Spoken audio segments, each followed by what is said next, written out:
Hello and welcome to another episode of TEW 2020 WWE. We are here with the end of July pay-per-views. We have the Smackdown Exclusive Super-Showdown to start things off, and then that will be followed by the shared between NXT and Raw Crown Jewel, but will also feature appearances from a couple Smackdown superstars in the King and Queen of the Ring Triple Threat Finals, with of course the King and Queen of the Ring titles, as well as a guaranteed shot, our world title of the winner's choosing at SummerSlam on the line. So plenty going on in this episode, and we're kicking things off as mentioned with SmackDown's Super Showdown. To start the show, a promo video plays, just go over the card for tonight.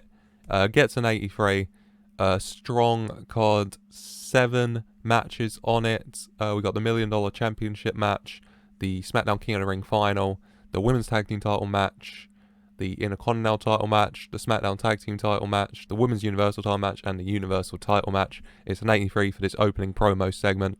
And then we have the first match of the evening. We have Bianca Belair defending her $1 Million Championship against Toni Storm. And Bianca Belair does come out on top with the KOD, retaining her $1 Million Championship for a 57 here.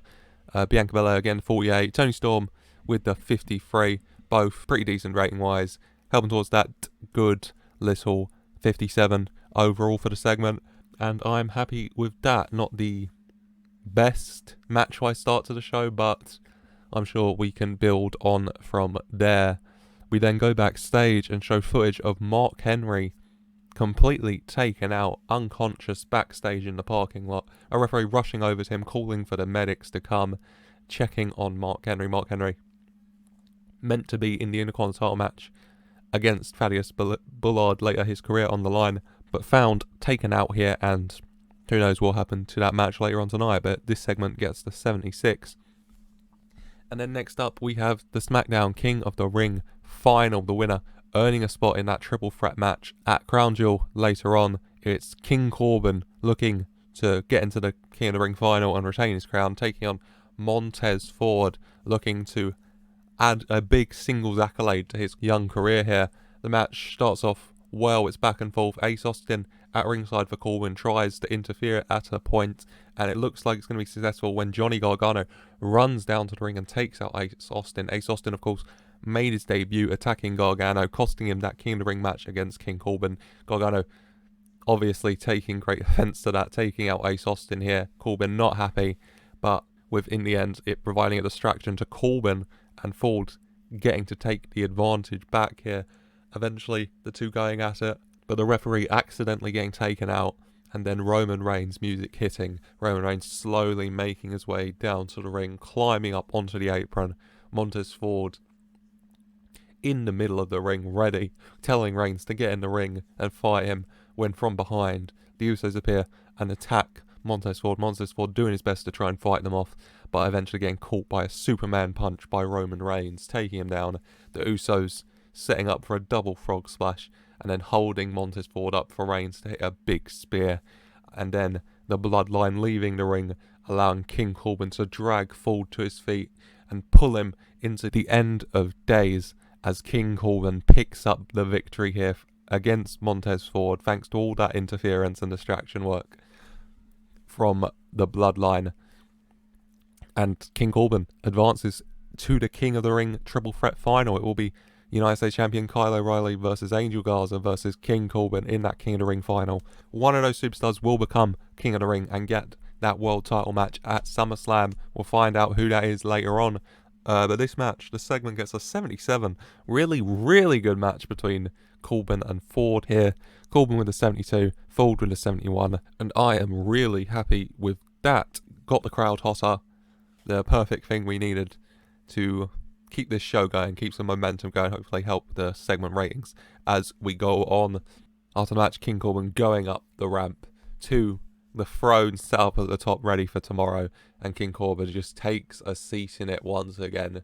His crown on his head, his cape draped across the back of the throne, his scepter in hand. King Corbin readying himself, he would feel, for tomorrow night, where he retains that King of the Ring status, gets himself a world title match at SummerSlam, and it's an 84 for the segment here. Really, really good work from King Corbin again. And then next up, we have the Women's Tag Team Championship on the line. The Riott Squad, Liv Morgan and Ruby Riott, defending against Bliss, Cross, Applesauce, Alexa Bliss, and Nikki Cross. This feud starting when Nikki Cross beat Liv Morgan in the King of the Ring tournament. Then the Riott Squad attacking Alexa Bliss, providing a distraction, which ended up costing Nikki Cross her Queen of the Ring semi-final. And then Alexa Bliss beating Ruby Riott, the previous episode of Smackdown. Now we get this match. The Riott Squad having to defend those tag titles against Alexa Bliss and Nikki Cross. Can Bliss and Cross get their revenge on the Riott Squad and regain those women's tag team titles in the process? No, they cannot. It's the Riott Squad coming up on top after Liv Morgan rolling up Alexa Bliss, getting her feet onto the ropes for leverage and stealing a victory here. The Riott Squad coming out on top, making their first defense of those women's tag team titles. 65 for the segment. Decent match between these four competitors. 64 from Bliss, 61 from Morgan, 59 Riott, 57 Cross. And I am happy with that as the Riott Squad come out on top, retaining those women's tag team championships. Then next up, we have Thaddeus, Bullard and Paul Heyman making their way down to the ring. Very smug grins on their faces as they get in the ring. Paul Heyman, Mark Henry's music hitting, but him not coming out, of course, following the attack earlier. And they're laughing about it in the ring. And Heyman says, well, it would appear that Mark Henry has come to his senses and realised that he has no chance in defeating Thaddeus Bullard, so why even try? And you know what? We respect Mark Henry understanding that. We respect him not wasting Thaddeus Bullard's time with a match here. But allow me to do a ceremonial count out for him right now to officially make it so that Thaddeus Bullard has come out on top here. And then Heyman starts a count. 1, 2, 3, 4, 5, 6, 7, 8, 9, 10. Heyman declaring the winner and still Intercontinental Champion, Thaddeus Bullard, for the 83 here. When out of nowhere the music of R-Truth hits. R-Truth dancing, making his way to the ring. R-Truth taking exception to the attack of Mark Henry. He says he's known Mark Henry for a long time, and he says he knows it was Thaddeus Bullard who did it. And he says that Thaddeus Bullard obviously did it because he's a coward, and that's why Thaddeus Bullard wouldn't fight Mark Henry, and that's why he won't fight R-Truth right now. Thaddeus Bullard, bemused by R-Truth's statement, and says that, you know what? I was expecting a match tonight. I trained for a match tonight, so you know what, Truth? I'll give you a match right now. Let's get a breath down here and let's ring a bell for 77 here segment rating wise. And then the match, Thaddeus Bullard taking on R-Truth for the Intercontinental title. And as expected, I would say, Thaddeus Bullard coming out on top with the Bullard bomb after just over 6 minutes. Bullard just dominating R-Truth, picking up the victory, retaining that Intercontinental Championship of his for the 62, 31 from Truth, the 69 from Bullard. And then after the match, Bullard hitting Truth with another Bullard bomb before throwing him out the ring.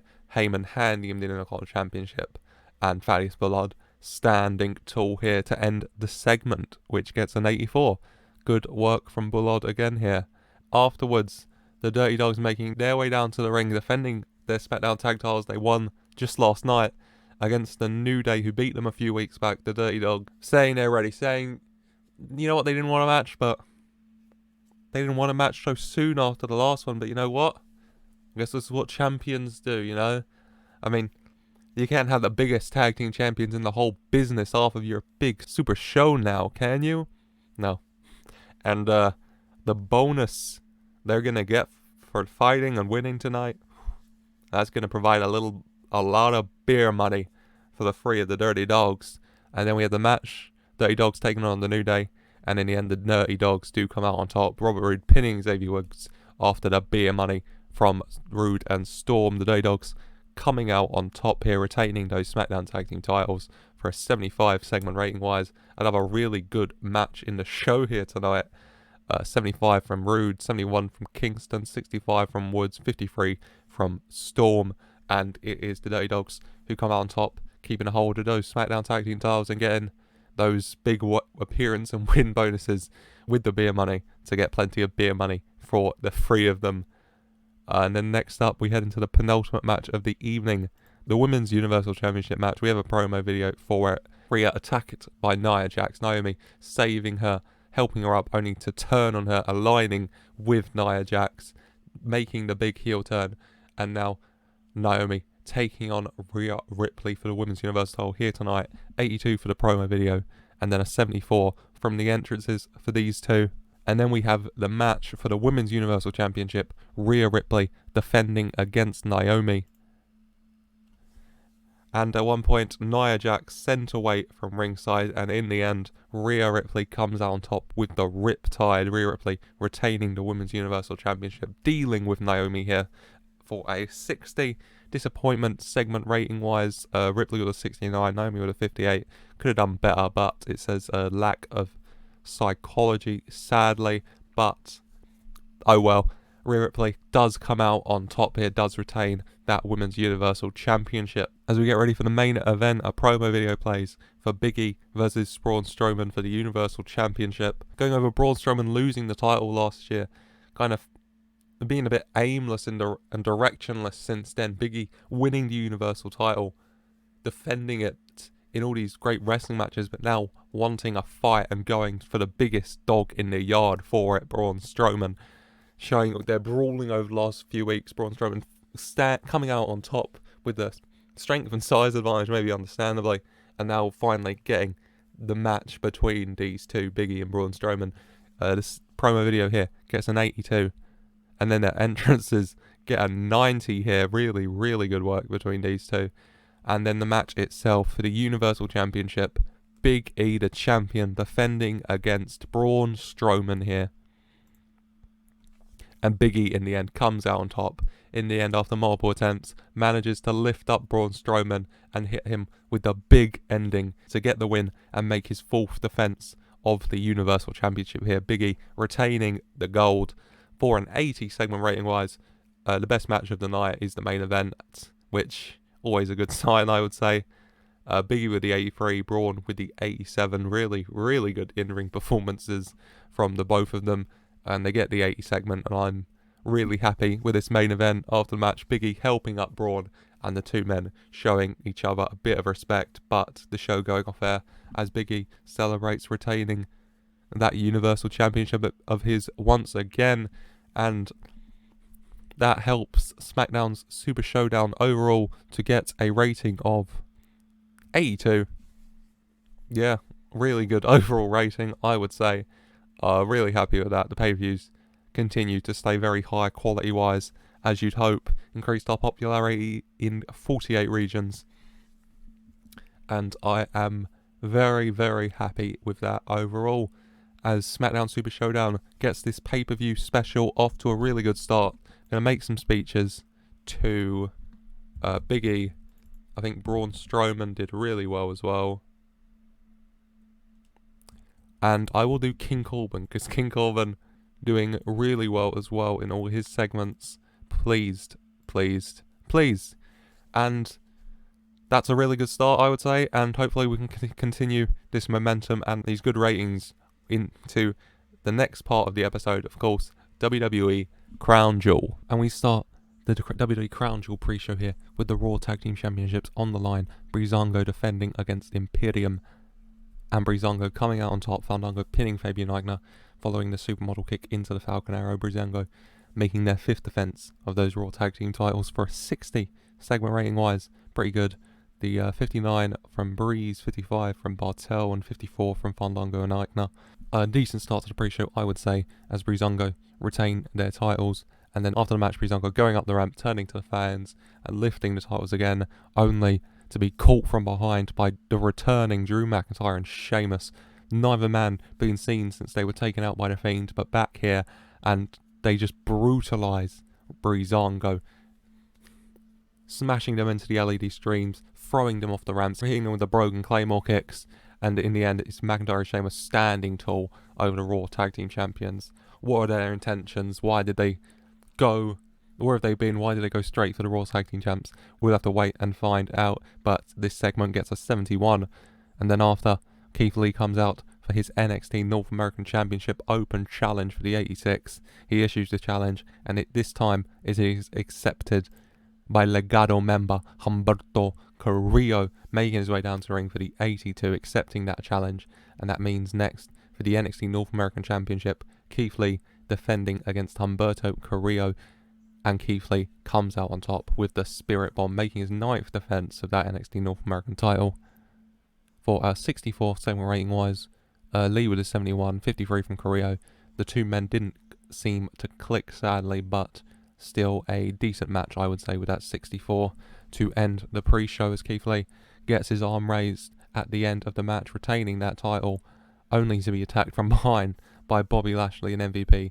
Keith Lee, in the previous few weeks, defeated Cedric Alexander, Ricochet and MVP in his open challenges, all members of the MVP group, and it seems MVP took those defeats to heart, and he's bringing in the MVP's big boy, Bobby Lashley, to get a measure of revenge against Keith Lee here for 75, taking out Lee, and we'll have to wait and see for how this story progresses. But it gets to 75 to end the pre-show, and then we were into the main show, starting as usual with a promo video, just going over the night's card, which is, of course, we got Adam Cole taking on Kevin Owens, Tegan Nox defending her NXT Women's Championship against Dakota Kai in a Falls Count Anywhere match.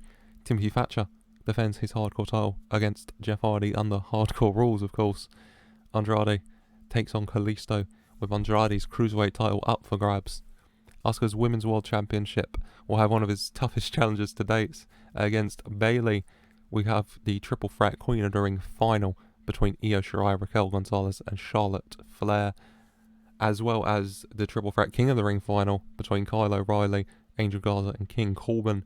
Who will win those matches, become King and Queen of the Ring, and earn a guaranteed world title shot of their choosing at SummerSlam? We have to wait and see. Aleister Black takes on The Fiend in a battle between two incredibly dark entities.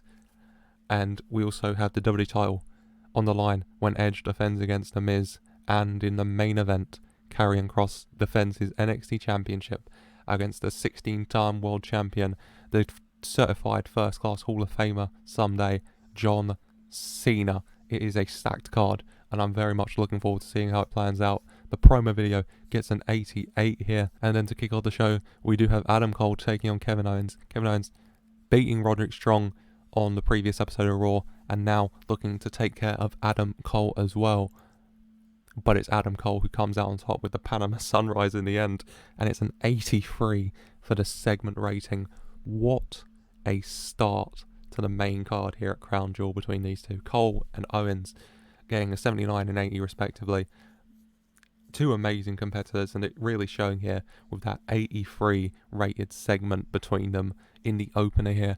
What a match, and it's Mr. Money in the Bank himself, Adam Cole, who comes out on top in the end. Then next up we have the NXT Women's Championship on the line. Tegan Nox defending against Dakota Kai. Falls Count Anywhere. This is sure to be a brutal matchup. And in the end, it's Tegan Nox who comes out on top with the Welsh Destroyer backstage onto the concrete to Dakota Kai, taking her out and giving Tegan Nox the victory. Tegan Nox making her 5th defense of her NXT Women's Championship here for the 59. 50 from Nox, 52 from Kai, both doing alright, and Tegan Nox is the one who comes out on top here and keeps the gold. We then go backstage to an interview with John Cena. John Cena talking about how excited he is to be back in a WWE ring after so long away. Not wrestled since WrestleMania 36, over a year ago at this point, and finally getting back in a WWE ring, and not just that, but fighting for the first time ever for the NXT Championship. NXT, a brand he has been so inspired by whenever he sees all these up-and-coming talents putting their hearts on the line, and he says it's an honour to be fighting for that gold, and he can't wait to get in that ring and take it from Karrion Kross, because Karrion Kross, he's seen loads of people like Karrion Kross. He's just a bully. And John Cena hates bullies. And so he's going to go out there and deal with one more bully and get his hands on that NXT Championship for the first time ever for an 84 here from John Cena. A really good interview from him as he continues to hype up that main event later tonight with Karrion Kross. We then have the Hardcore Championship match up next. The champion Timothy Thatcher defending it against a Hardcore legend Jeff Hardy. Thatcher targeting Hardy over recent weeks, looking to build a Hardcore legacy of himself, taking offence, it would seem, to a quote-unquote hardcore legend like Jeff Hardy parading around here, thinking maybe that the only hardcore legend in this company right now is the hardcore champion, Timothy Thatcher. And so it's Thatcher versus Hardy, and it's Thatcher who comes out on top, locking in that Fujiwara armbar. In the end, Jeff Hardy, no choice but to tap out as Thatcher makes his 4th defence of the hardcore title for a 66 here. 66 from Thatcher, 81 from Jeff. Based on the in-ring performances and the two having great chemistry, maybe a bit disappointing for it only to get the 66 segment rating, but it is not the end of the world. It's a pretty decent rating still. Maybe I'm just looking down at it after the Cole Owens 83 to kick things off, but if I try and keep that as the bar, I'm going to be very disappointed, I feel. So I am happy with this. This is fine. Thatcher retaining the hardcore title and then after the match refusing to break that Fujiwara armbar on Jeff Hardy. Jeff Hardy continues tapping, but he won't break it. He is getting such clear joy of inflicting this pain on Jeff Hardy. In the end, having to be dragged off of him, and Thatcher getting the hardcore title and standing tall for a 73 here. Before, next up, we have the Cruiserweight Championship match. Andrade versus Kalisto. Only Zelina Vega coming out with Andrade, not any of the other Legado members, Escobar or Carrillo. I don't know if you'd expect Carrillo to come out after Keith Lee's defeat of him, but he's not here. It's just us, Andrade and Vega, and then we have Andrade taking on Kalisto for the Cruiserweight Gold. And towards the end of the match, Kalisto setting up on top of Andrade for what looks like he's going for the Salina del Sol, when Zelina Vega climbs up onto the rope, starts to get in the ring. The referee going over, stopping Zelina Vega, providing a distraction to Kalisto, which gives Andrade enough time to ready himself, reach up, snatch Kalisto's mask straight off his head. Kalisto rushing to cover his face up, giving Andrade enough time to kind of slam Kalisto down and roll his legs up for the 1, 2, 3. Andrade retaining his Cruiserweight Championship for a 79 here. Another really good matchup. I am not surprised. All of Andrade's matches seem to be very highly rated, as he gets an 81 here himself and the 60 from Kalisto. Andrade really off his game, but even then dropping an 81 and helping to a 79. So why am I not surprised? As Andrade is the one who comes out on top after the match. Kalisto rolling out of the ring with a towel on his head.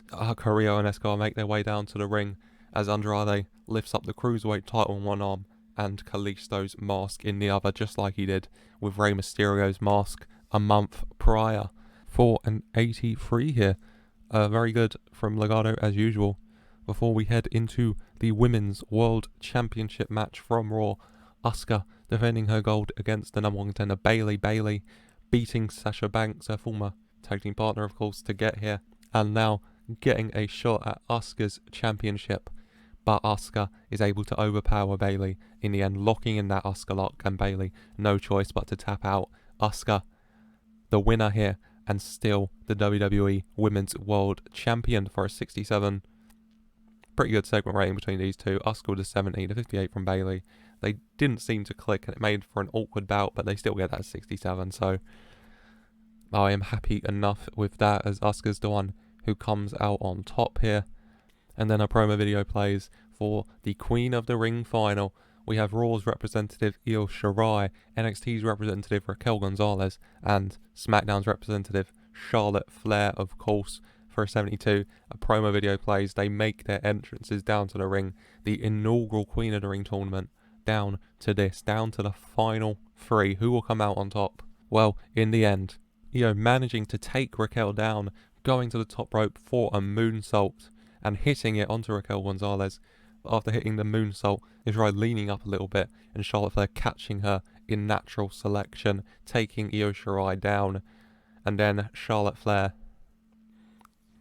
using a chair, smashing it into Io Shirai's legs to weaken them, and then locking in the figure 8 leg lock. And Io Shirai, the injured legs, dead center in the middle of the ring, no choice but to tap out here, as Charlotte Flair is the winner, and the woman who's called herself the Queen for years finally has the crown to back it up, because Charlotte Flair has won the inaugural Queen of the Ring tournament here for a 72.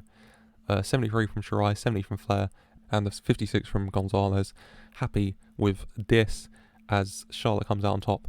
And then after the match, Charlotte Flair's celebrations begin. She goes to the top of the ramp. She gets her robe put onto her. She gets her scepter and her crown. And she sits in her throne, the Queen of the WWE. Officially the Queen of the WWE here tonight for a 78 segment rating wise. Very happy with this. As we head into the next match, we have the entrances of Aleister Black and The Fiend. Two very long, dark entrances for an 83 here. And then we have the match, Aleister Black taking on The Fiend, Bray Wyatt.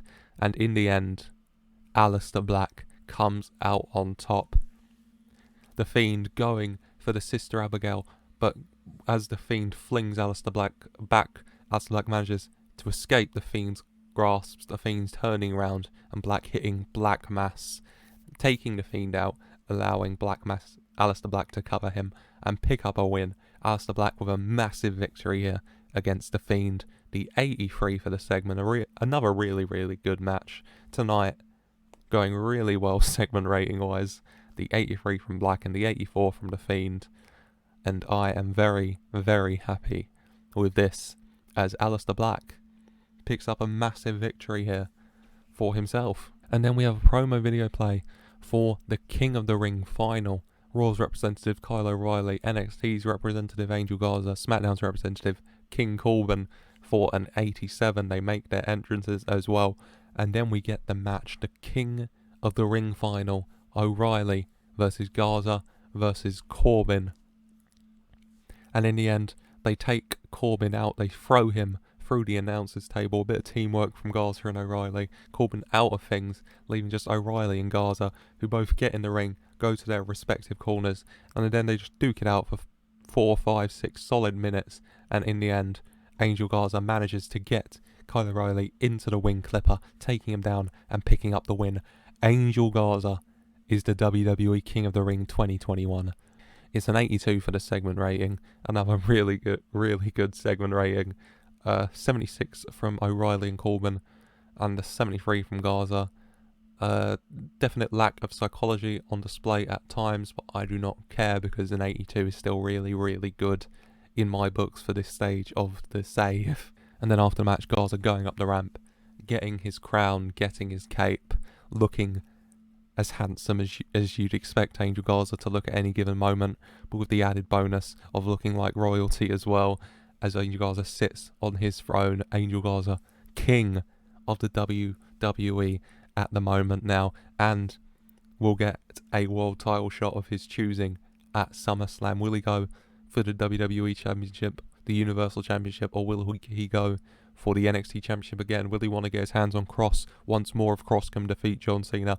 We will have to wait and see. It's an 87 for the post-match segment. It's really good from Angel Garza, and it's a really, really good show so far. Only 2 matches left in it though. We have the penultimate match of the evening here, the WWE Championship on the line. A promo video plays for the match between Edge and The Miz. The Miz calling Edge washed up. The Miz angry about how long he's been away from the WWE title picture, targeting Edge, taking him out, attacking him during Edge's match with John Cena. Edge finally turning his attention to The Miz, wanting this match, the match being announced, the contract being signed, and now here we are. An 87 for the promo, then an 85 for both men making their entrances, and then the match with the WWE Championship on the line, Edge defending his title against The Miz. And Edge is the one who comes out on top and retains his WWE Championship for a 4th time with the spear to The Miz in the end for a 78 segment rating wise. Edge with the 70 in ring and the 71 from The Miz. Edge having a bit of an off day here in ring wise, I would say, but I'm happy enough with the 78 from these two, as Edge is the one who comes out on top and retains the WWE Championship. And then it's time for the main event. A promo video plays for this match, the NXT Championship match between Karrion Kross and John Cena, going over everything. John Cena making his return, his match with Edge, Karrion Kross attacking him, setting his sights on John Cena, calling out John Cena, setting the contract on the table, John Cena coming out, accepting the match, John Cena away for so long, but coming back now, having his first ever match for the NXT title. Can he come out on top? We will find out shortly. It's an 80 for the promo, and then an 85 for the entrances, and then the match itself. Karrion Kross with his biggest match of his career so far, I feel pretty comfortable saying, defending the NXT Championship against 16-time world champion, certified first-class Hall of Famer, Hollywood star, John Cena. And in the end, following a Doomsday Saida off the top rope, it's Karrion Kross who comes out on top. Karrion Kross pinning John Cena to make his fourth defense of the NXT title. The biggest win of his career to date, and the biggest rating of the save to date, I noticed as well, with an 88. I had high hopes for this match, and it has exceeded them, I feel comfortable saying, as Karrion Kross defeats Cena and gets an 88. I think my best rating was the triple threat match at Mania, which was an 85. So this is 3 better than that, and that's amazing. Even, especially considering that Karrion Kross was off his game, but still got a 78. Cena got an 87 to help him as well, and they get the 88 overall. I am over the moon with that. What a perfect way to end such an amazing show. And then after the match, Karrion Kross getting his arm raised, getting the title, but he's not done there, because after the match he picks up John Cena and he locks him into the cross jacket. John Cena slowly passing out. John Cena just kind of going limb as Kross refuses to release that hold. Referees, road agents, they're trying to stop him, but nothing can make Karrion Kross stop it for an 84 until out comes Randy Orton. Randy Orton, not seen since WrestleMania when he lost the WWE Championship to Edge, showing up here at Crown Jewel and coming out right at the end here, getting in the ring, Karrion Kross letting go of John Cena, releasing the hold and throwing him down. He looks intrigued by Orton's presence as Randy Orton slowly approaches Kross, gets right in his face, and the two men go face to face. Randy Orton looking very serious, Karrion Kross doing the same, and in the end, Scarlett kind of grabs Kross by the arm and hands him his NXT title, Kross putting it over his shoulder before walking past Randy Orton and leaving up the ramp. Randy Orton continuing just to stare at Kross, moving his head round to look at him as Kross leaves the ring, raising his title at the top of the ramp to end the show for an 86 here. And overall, WWE Crown Jewel is of course my highest rated show ever of the save so far with the 87. What a show. I am really, really happy. It's far exceeded any expectations I may have had. Right from the off, I would say Adam Cole and Owens with the 83. Andrade and Kalisto again the 79. I was expecting something like that from those two, so that was less surprising. The Queen of the Ring final getting a 72 was really good. Black and Fiend getting the 83. 82 in the King of the Ring final. 78 in the WWE title. And then, of course, the 88 from the NXT title match. What a show. I mean, just looking at the results screen I managed to fit here, it's just a couple, 3 70s and then just all 80s. And I'd say the vast majority of those 80s in the light blue, 85 and above. Increased our popularity in 48 regions. I am over the moon with Crown Jewel here, and I'm going to make some speeches. I wish I could do more than 3 because everyone deserves a speech here, I feel. It was amazing work. But I'm going to go with Karrion Kross. I'm going to go with John Cena. And I'm going to go for maybe the match that surprised me the most in its quality, which is Adam Cole and Kevin Owens. I could praise pretty much anyone who's been on the card tonight, and I think that's a sign of a really good show. But I'm just going to praise Kross, Cena and Cole specifically for a great performance. Pleased, and I am very pleased as well. As Crown Jewel and Super Showdown are done. The July pay-per-views are behind us and what pay-per-views they were, and hopefully we continue this amazing momentum going forward, because next up is August as we begin the build-up to the biggest party of the summer. It's SummerSlam. Angel Garza and Charlotte Flair will have world title matches of their choosing, as well as all the other titles on the line. It's going to be a stacked card. So if you've enjoyed this episode, if you've enjoyed Super Showdown and Crown Jewel especially, I would say, and you're looking forward to what happens next, what's going to happen on the build-up to SummerSlam, then please like and subscribe for more, and thank you for watching.